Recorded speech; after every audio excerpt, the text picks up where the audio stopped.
Kyk, luister en beleef hoe die Here jou groet uit sy woord uit as hy sê genade en vrede vir julle van God ons Vader in ons Here Jesus Christus en deur die kragtige werk van die Heilige Gees. Amen. Goeiemôre almal en baie dankie dat ek hier by julle mag wees. Dit is vir my 'n ontsettende groot voorreg. Hoe lyk disippelskap? Wel, julle het al baie meer vir my vanoggend daarvan vertel, toe julle die Here geloof het en die liedere wat julle gekies het en die manier hoe julle gebid het en om saam te kom en te begin in die konsistorie. So ek kom nie hier om vir julle te vertel hoe dit lyk nie, ek kom hier om saam met julle te soek na wat sê die Here vir ons oor hierdie dinge. Hoe kan ons groei? Hoe kan ons leer? Hoe kan ons beweeg wanneer die Here ons roep? En asseblief moenie bekommerd wees as babatjies huil of klanke maak nie. Hulle is welkom in die huis van die Here. Jesus het gesê, moenie die kindertjies verhinder om na my toe te kom nie. So, as ons regtig nie kan hoor nie, dan sal ek net vra. Maar ja, dis 'n voorreg om kindertjies in die kerk te hê. Die kerk moet nie net senior mense hê nie. So hoe lyk disippelskap? Ons is besig met 'n reeks in Linden gemeente wat begin het by die evangelie van Lukas en ons is nou besig met Handelinge en hier is 'n gedeelte in Handelinge wat ek dink regtig disippelskap vir ons opsom. So ek gaan net vir ons bid en dan gaan ons luister na die woord van die Here. Here, dankie vir die gereformeerde kerk Bergbron. Ek bid dat U sal aanhou om hulle te seën. Sal aanhou om hulle vas te hou, om vir hulle moed te gee, om vir hulle U krag te gee, Here. U opstandingskrag. Dankie, Here, vir elkeen wat vandag gekies het om hiernatoe te kom. Ons bid vir die wat nie kon nie, Here. Ons bid vir die wat op ander plekke is, dat U met hulle sal wees en hulle sal vashou. Ons bid dat U ons sal kom aanraak. In U naam Jesus Christus, want U is die ewige lewe. Amen. Handelinge 2 vanaf vers 37 tot 47, dit is net na die uitstorting van die Heilige Gees en dan begin die mense profeties op te tree en dan is daar party mense wat sê hulle is dalk dronk van wyn en dan het Petrus 'n preek en dan tref die preek hulle hart en dis waar ons nou is, dis waar hierdie teks begin. By die aanhoor hiervan is die mense diep getref en hulle het Petrus en die ander apostels gevra, wat moet ons doen? Dis eintlik die vraag van disippelskap, is wat moet ons doen? Hoe moet ons die Here volg? Toe antwoord Petrus, hulle bekeer julle en laat julle gedoop word in die naam van Jesus Christus en God sal julle sondes vergewe en julle sal die Heilige Gees as gawe ontvang. Iets wat Stefan juis my oë voor oopgemaak het, is dat disippelskap gaan nie net daaroor dat ons sondes vergewe is nie. Dit gaan ook dat ons 'n geesvervulde lewe kan lei. Daar's twee dele. Die meeste mense wat ek mee te doen het, is soos, okay, ek het my hart vir die Here gegee, en nou gaan ek hemel toe eendag as ek doodgaan. Nee, dis nie waar nie. Ek het my hart vir die Here gegee, nou breek die hemel in hierdie lewe in, deur die Heilige Gees wat in my woon. En dan kan selfs die dood my nie skei van God se liefde nie. Wat God beloof het, is vir julle en vir julle kinders, vir almal wat daar ver is, vir almal wat die Here ons God na hom toe sal roep. Hierdie belofte gaan oor die Heilige Gees. Met nog baie ander woorde het Petrus getuig en hulle aangespoor, laat julle red tussen hierdie ontaarde mense uit. Net pause daar.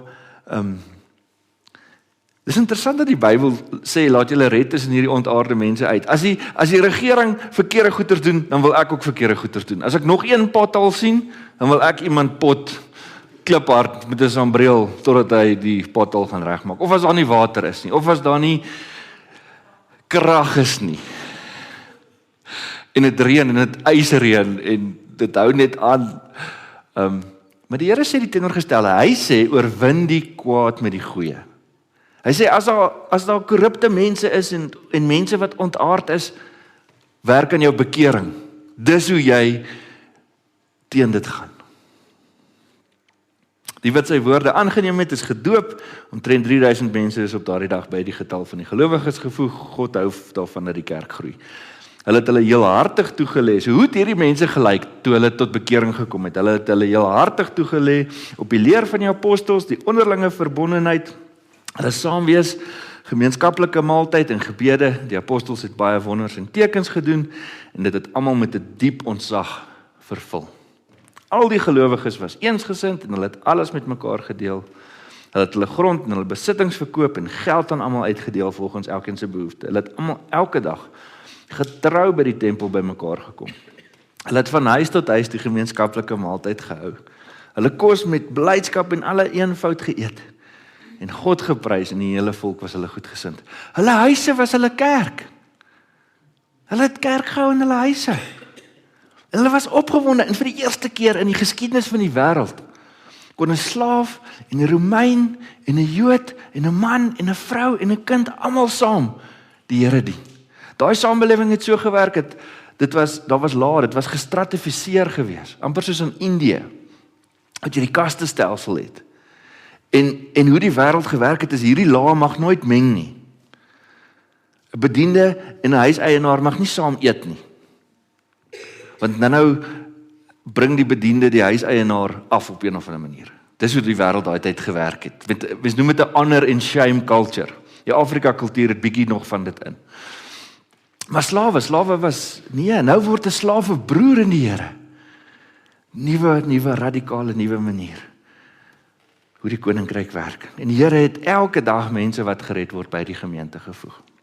So wat het gebeur? Wie van julle het al, ek vra nie sodat enigiemand in die moeilikheid kom nie, so jy hoef regtig nie te antwoord as jy nie wil nie. Maar wie van julle het al bietjie appels geswaai? Iemand bietjie hard geconnect? Al was dit jou broer met wie jy gestoei het? Of jou sussie? Of, ja, ek weet nie. Iemand wat iets by jou wou vat en jy sê, hey man. Anyway, so op skool het ons dasse as seuns het ons gebruik om mekaar mee te skiet. En as jy 'n klein BB-bullet, 'n klein stukkie plastiek in die klein kant van die das sit, dan slat hy soos 'n sweep. Hy connect, dit los so bloedblaas. Dis wat met hierdie mense gebeur het. Hulle is diep getref deur die woord van God. Die woord van God het in hulle lewe ingekom met krag en met spoed en met effektiwiteit. Hulle is geslaan, hulle is getref deur die woord van die Here. En dis wat die Here ons verroep. Kom, Here, kom tref my. Kom tref my met die woord. Kom ry my raak met u koninkryk. Hulle is getref. As 'n kar jou tref, weet jy dit. Jy wonder nie wat het gebeur nie. Jy weet. Jy weet, hier was nou moeilikheid. En die koninkryk van God is soveel groter as 'n kar. Hoekom? Want die woord van God is lewendig en kragtig. Dit is skerper as enige swaard met 2 snykante en dit dring deur selfs tot in die skeiding van siel en gees en gewrigte en marg en dit beoordeel die bedoelings en die gedagtes van die hart. Wat die Here hierso sê is die woord van God is soos 'n skalpel. En soos wat die priesters in daai dae die offerdier moes oopsny en dissekteer, dis die woord wat by my opkom, so dissekteer God se woord my lewe voor die Here. Weet julle, as jy hierdie vers ernstig opneem, nê, dan is dit nie net jy wat Bybel lees nie, die Bybel lees jou. Dis wat hier staan. Dit dring deur tot die skeiding van siel en gees, dit gaan tot jou diepste binneste as jy gewillig is, en dan beoordeel dit die bedoelings en die gedagtes van die hart. Dit beoordeel jou. Die Bybel kyk hoe lyk jou lewe. Die Bybel is bedoel om 'n spieël te wees. Wat vir ons sê, so lyk God en so lyk jy en hier's wat moet verander. En so lyk ek. En dis suppose om ons te tref.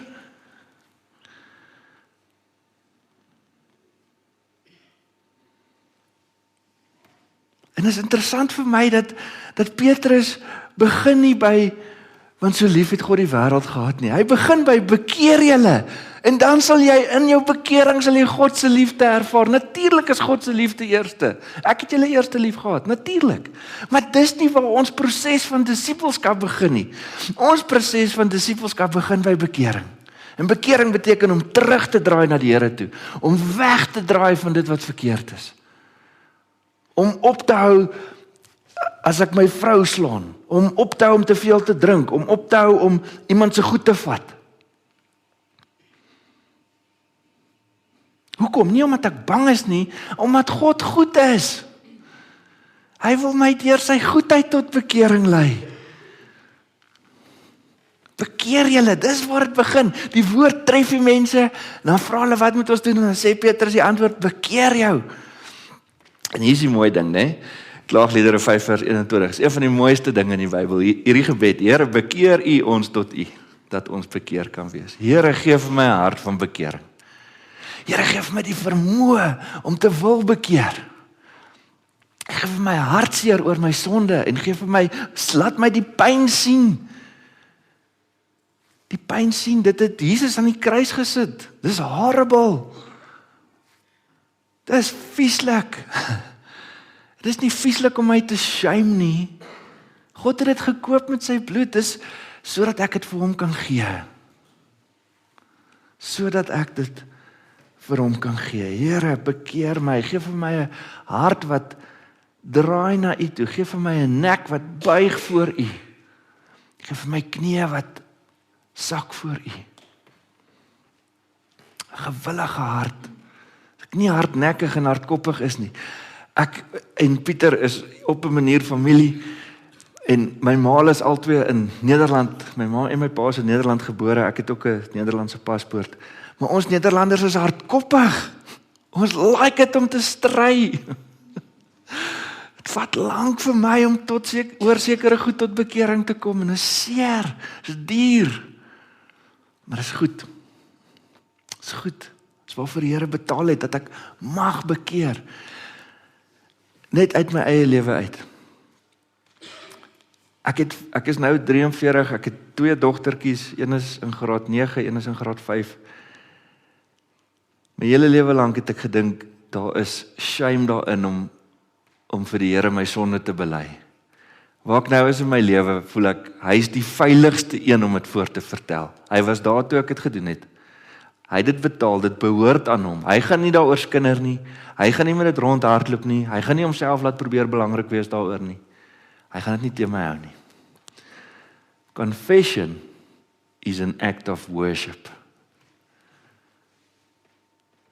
Ek dien die Here met die erkenning van my gebrokenheid, van my vulnerability, van my swakhede. Paulus sê ek roem eerder my swakhede. Want dis die goed wat my help. As ek swak is ek sterk. Wat my help om te onthou dat ek die Here nodig het. Ons het die Here nodig. Hoe slegter die paaie lyk, hoe meer potholes daar is, hoe minder krag ons het, hoe meer die water af is, hoe meer het ons die Here nodig. Nie minder nie. Hoe slegter die wêreld lyk, hoe meer moet ons bekeer. Die volgende ene, word gedoop.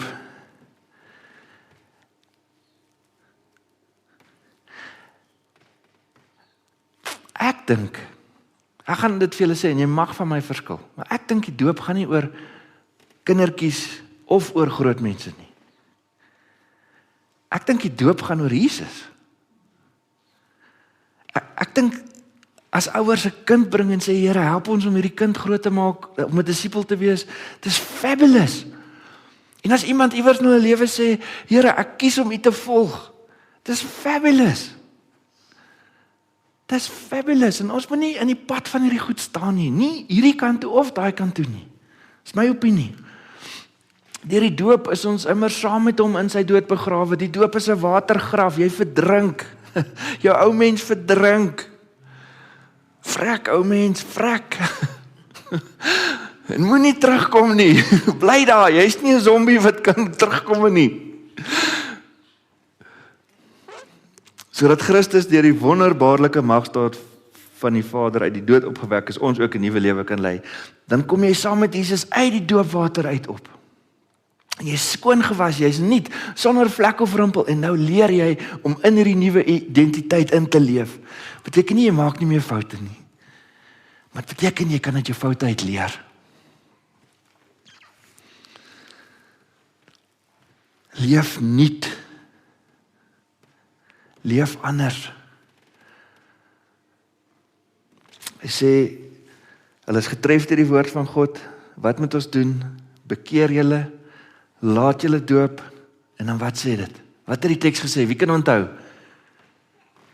God sal julle sondes vergewe.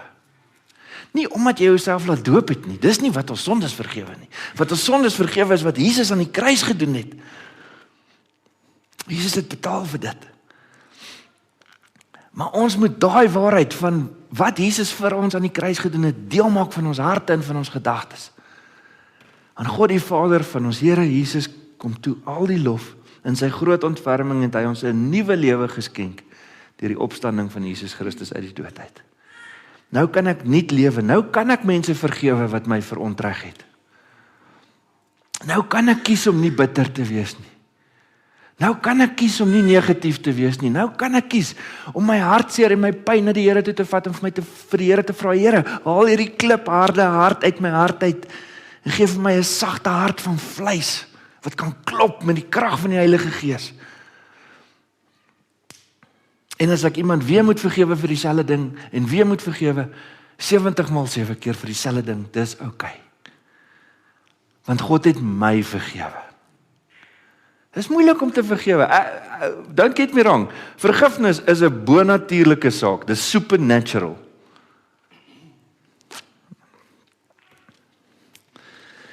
En dan staan daar in die teks, wat moet ons doen? Bekeer julle, laat julle doop, ontvang die Heilige Gees.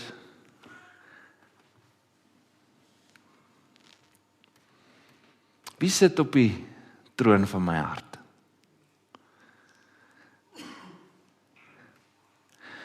En hier kom 'n interessante ding. Ek kan kies om te sê dis God, maar hoe voel ek? Want hierdie 30 cm kan partykeer die langste afstand in die wêreld wees, tussen wat ek weet en wat ek beleef. Ek vra nou die vraag, wie is hier koning, hier binne? Nie. Ek weet, hier kan ek sê, met my mind kan ek kies, Jesus is my Here en my koning, en ek doen dit gereeld. Maar hier, die Bybel sê, hierdie ding is bedriegliker as enigiets anders. Ek dink nog, Jesus is op die troon van my hart, dan is ek klaar daar. As ek besig om die show te run, ek is besig om die petrol te trap, ek is besig om die ratte te change. Ek luister nie meer vir die Here nie, ek is nou aan die go. En die Here moet my nou seën, want hierdie is my plan, en daar is my volgende plan, en daar is my plan. Ek vra nie vir hom, Here, wat wil jy moet ek doen nie? Ek is nou soos, frek, ons gaan hierdie doen. En my ambisie, en my hoogmoed, en my arrogansie, en my selfgesentreerdheid, laat my in mure vashardloop. Oef! Here, waar het daai muur vandaan gekom? Here, hoekom het jy my nie gewaarsku nie? Ek het wel. Jy wou nie luister nie. Jammer, Here. Ek is jammer.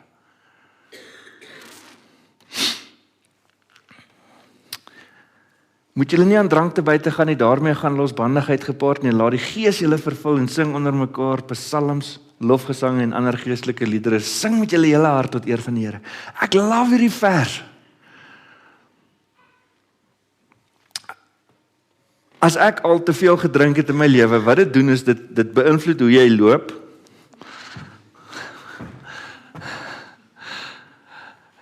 En dit beïnvloed hoe jy praat. Jou spraak word aangetast. En jy vloer 'n bietjie. So toe die Heilige Gees uitgestort is, toe die mense gedink die mense is dronk, want hulle het anders opgetree en hulle het anders gepraat. En die Bybel sê, hier is net 'n metafoor. Soos wat drank my lewe beïnvloed, ek drink omdat ek wil wegkom van die pyn af, of ek drink omdat ek wil vergeet, of ek drink omdat ek, wat ook al, ongesonde copingmeganismes het, sê die Bybel, nee, maak die Gees jou copingmeganisme, en laat die Gees jou woorde, jou spraak, en hoe jy loop, hoe jy lewe aantas, kom onder die invloed van die Heilige Gees, Nuwe wyn. Wyn wat nie kan opraak nie. Wyn wat klaar betaal is. In abundance, wat nooit ophou nie. Wat jy nie by 'n borrelstoer gaan kry nie. Wat jy by die Here kry. En gee nie vir jou 'n hangover nie. Dit vat nie jou geld nie. Dit gee vir jou krag om die lewe in die oë te kyk. Dit gee vir jou rykdom in jou hart. Dat selfs die dood jou nie bang maak nie. En hulle het hulle heel hartig toegelê op onderlinge maaltye, gebede, die leer van die apostels. Toewyding is 'n deel van disippelskap. Ek's nie net Sondag 'n Christen nie. As ons klaar is vandag met hierdie erediens, dan begin die erediens van die lewe. Die erediens gaan aan. Die erediens is nie dit wat tussen die seun en die seun gebeur nie.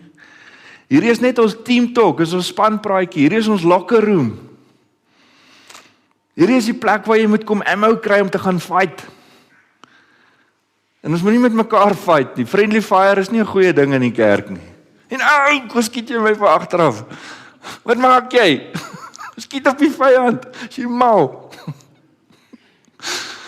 Skiet die duiwel, moet nie vir my skiet nie. Sedert die dae van Johannes die Doper tot nou toe breek die koninkryk van Jesus van die hemel vir homself 'n pad oop en mense wat hulle kragtige inspann kry het en besit. Die Here sê, sit alles in die stryd om deel te wees van die koninkryk. Gebruik jou energie om by die Here uit te kom. Kom na my toe, almal wat moeg en oorlaai is. Gebruik jou laaste energie om na Jesus toe te gaan, nie om weg te hardloop van hom af nie.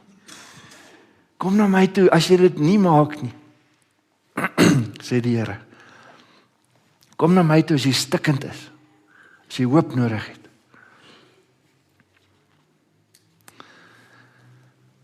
En die Here sê ons moet ons kragtig inspann. Kragtig inspann. Die koninkryk van God is nie net om te bid en Bybel te lees in die oggend en dan gaan ek aan met die res van my lewe nie. Maar ek het mos nou gebid en Bybel gelees. Ek moet aanhou stoei met die Here die hele dag lank. En dit is moeilik. Ek moet toelaat dat die Here met my stoei. En dis 'n unfair fight want hy's miljoene kere sterker as ek. Maar dis juist die punt. Ek moet oorrompel word deur hom.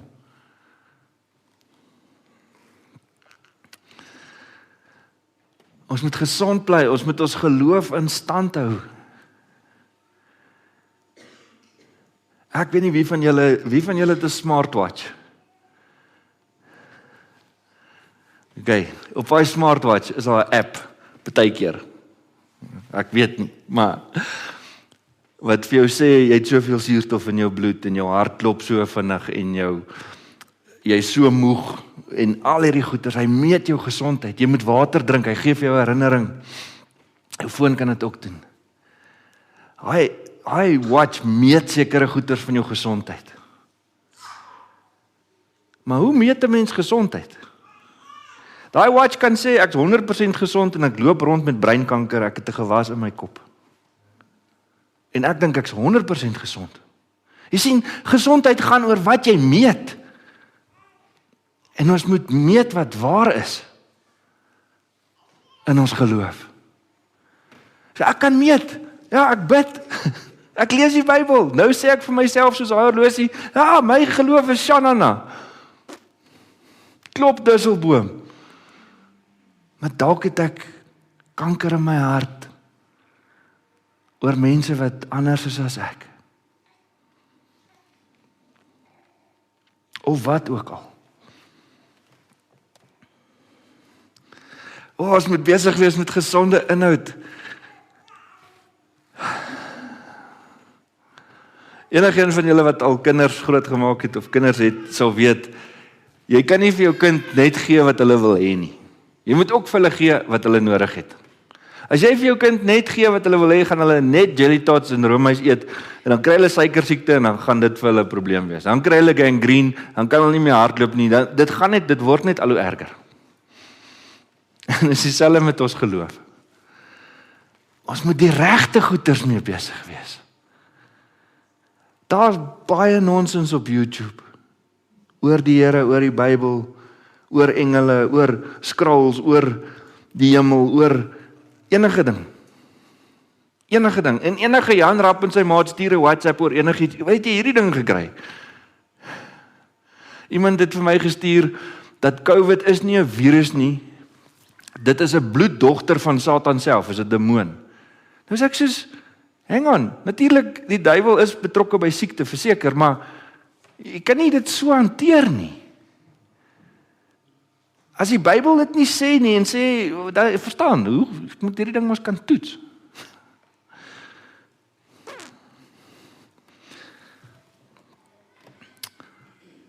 En Paulus is so ernstig hieroor dat hy sê, selfs al sou 'n engel uit die hemel vir ons 'n ander evangelie verkondig. Selfs 'n engel of een van die apostels. Nie Jan Rapp en sy maat op YouTube en WhatsApp nie. 'n Engel uit die hemel uit. Of een van die apostels, wat oog en oor getuies was van die Here. En hulle bring 'n ander evangelie as die een wat Jesus vir ons gebring het. Dan sê hy, sorry. Ons moet maar kies wat is gesonde geestelike kos. Ons het gesonde verhoudings met mekaar nodig as disippels. Niemand is 'n eiland nie. It takes a village to raise a child. En daar's 'n Afrika spreekwoord wat sê, and the child who has been rejected by the village will burn it down just so he can sit by the heat of the fire. Ons moet hande vat en mekaar help. Vir mekaar bid, vir mekaar omgee. Hoe gaan dit met jou? Waar is jy? Waarvoor kan ek vir jou bid? Waartoe gaan jy? Ons sal in liefde by die waarheid bly en so in alle opsigte groei na Christus. Hy is immers die hoof en uit hom groei die hele liggaam. En elke liggaamsdeel doen net wat hy wil en gee nie om oor die ander nie. Dis nie wat daar staan nie. Die verskillende liggaamsdele pas by mekaar en vorm same eenheid en elkeen van hulle vervul sy funksie. Die Heilige Gees het vir elkeen gawes gegee wat van mekaar verskil soos hy wil en jy bring jou unieke gawes na die tafel toe. En niemand kan jou plek vol sit in die kerk nie. Want jy bring jouself en jy verteenwoordig 'n unieke deel van die beeld van God. So ons moet saamwerk. Ons moet hierdie puzzle maak fit. Nou is ek en dis nie regtig waar nie, maar ek gebruik dit as 'n voorbeeld. Nou is ek en Matt kwaad vir mekaar. Nou wil ek nie saam met hom werk nie. Want flip baie Matt, nee. Onthou julle wat het hy van my sussie gesê? Nee? Ja, sy was bietjie vet en so, maar om dit so te sê is baie lelik, nee? Ja. Here, help my om u saam met Matt te dien.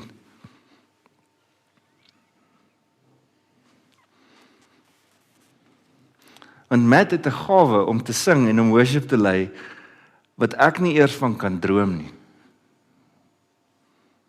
En hy het my in trane gehad vandag. Nie, die Here het deur Matt.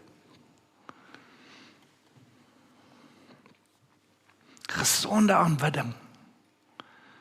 Gesonde eredienste, gesonde worship. Gesonde tradisies. Wanneer Jesus saam met die vrou by die put is, die Samaritaanse vrou. Vir party van ons is dit om so saam met 'n EFF vrou by 'n put te wees. Dis ons kom nie saam nie. Vis van 'n ander dam hierdie een. Nie my dam se ganse nie. En sê hy vir haar. Hy moet nie eers met haar praat nie, né? Sy sê, "Hoekom praat jy met hy? Jy's 'n Jood, ek's 'n Samaritaan. Wat karring jy met my?" Hy sê Vader, daar kom 'n tyd wanneer die ware aanbidder die Vader deur die Gees en in waarheid sal aanbid. Dis wat ons saambind, is die waarheid en die Gees se werk. Nie hoe jy lyk of hoe ek lyk of wat ek dink van jou of wat jy dink van my nie. Wat dink God van jou? Wat dink God van my? Ons praat daaroor. Want die Vader wil jy sê dat die mense wat hom aanbid dit so moet doen. God is Gees en die wat hom aanbid moet dit doen deur die Gees en in waarheid. Die Here sê met ander woorde, kyk verby die fisiese dinge. Kyk verby dit. Kyk na die hart. Die fisiese dinge is belangrik, dit maak saak, maar dit is nie belangriker as die koninkryk van God nie. En die koninkryk van God has to be believed to be received. Ek like it om my languages te mix. Gesonde sorg. Wees goedgesind en hartlik teenoor mekaar en vergewe mekaar, soos God julle ook in Christus vergewe het. Dis daai friendly fire ding, né? Ons kan saam uitreik na die wêreld toe en disippels gaan maak en mense dit nooi om te kerk toe te kom en dat hulle tot bekering kom en van hulle word gedoop of van hulle word gesalf of van hulle word wat ook al bevry. Maar nou fight ons met mekaar. Nou dink daai ou wat sy lewe vir die Here gegee het, hey, wat gaan nie aan? Hy wil nie deel wees van hierdie storie nie. Kyk hoe maak hierdie mense met mekaar.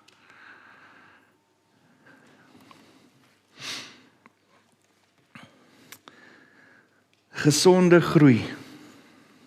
Ek's amper klaar. Ons amper daar. Vasbyt.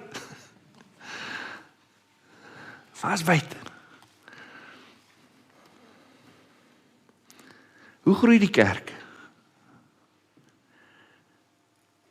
Wat maak dat die kerk groei? Getalle is een ding. Ons groei in kennis en in ons vermoë en in ervaring. En ons groei in wysheid en onderskeidingsvermoë. Ons groei in ons invloed, die manier, die impak wat ons het vir die koninkryk.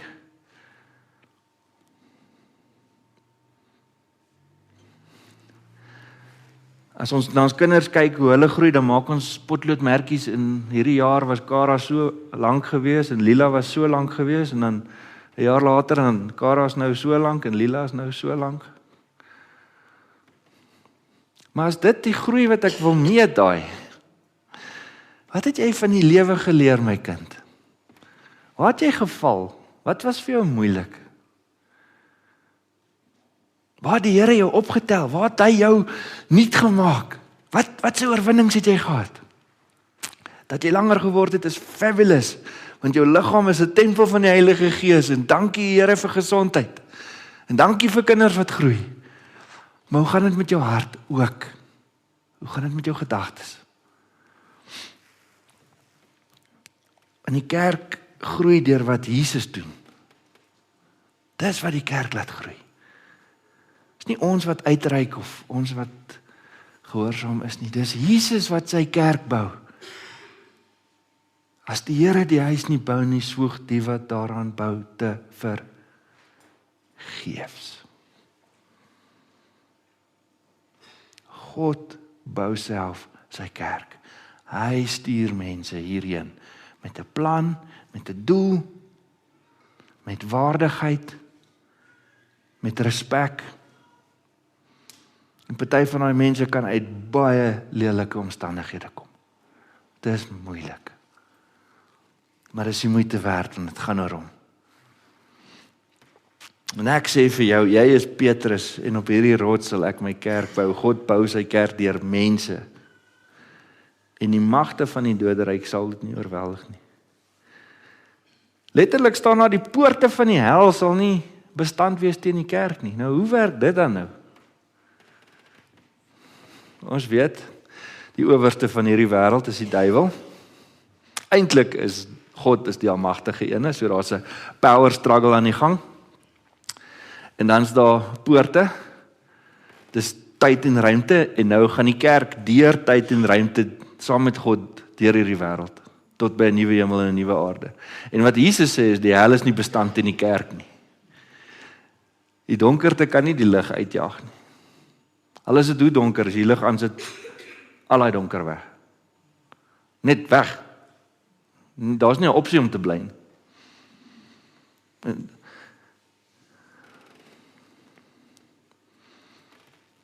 Die lig skyn deur die duisternis en die duisternis kan dit nie oorweldig nie.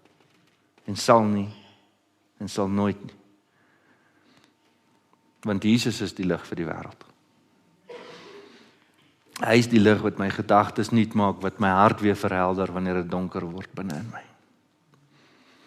En kom ons bid saam. Here, wat 'n voorreg dat U ons roep om U disippels te wees, om U kinders te wees, om U volgelinge te wees, om opgewonde te mag wees oor U koninkryk, oor wat U doen, oor wie U is, oor hoe U optree. En dat ons dit saam mag doen. En dat U wil hê dat U kerk, U bruid mag mooi wees, sonder vlek of rimpel. Ek bid dit, Here, ek bid dit vir hierdie gemeente. Ek bid dit vir Linden gemeente, ek bid dit vir die GKSA, ek bid dit vir U kinders in Johannesburg wat deel is van ander kerkgemeenskappe. Wat U dien. Ons bid dit vir Suid-Afrika, Here, wat U sin is. Ons bid dit vir die wêreld. Want U het ons geroep om getuies te wees, om disippels te wees tot aan die uithoeke van die wêreld, Here. En ons woon hier in een van die uithoeke van die wêreld, aan die suidpunt van Afrika. Mag ons U hier dien met passie en met ywer, met entoesiasme, met gehoorsaamheid, met geduld. En dankie dat U ons harte na U toe draai. Dankie dat U die goeie nuus is, Here. Dankie dat dit nie gaan daaroor dat my sondes vergewe is nie, maar dat ek U mag ken. Die een wat sondes kan vergewe. Amen. En jy en ek sal 'n disipel van Jesus Christus kan wees, want die genade van ons Here Jesus Christus, die liefde van God ons Vader en die gemeenskap, dit is die teenwoordigheid van die Heilige Gees, is by en met ons. Amen.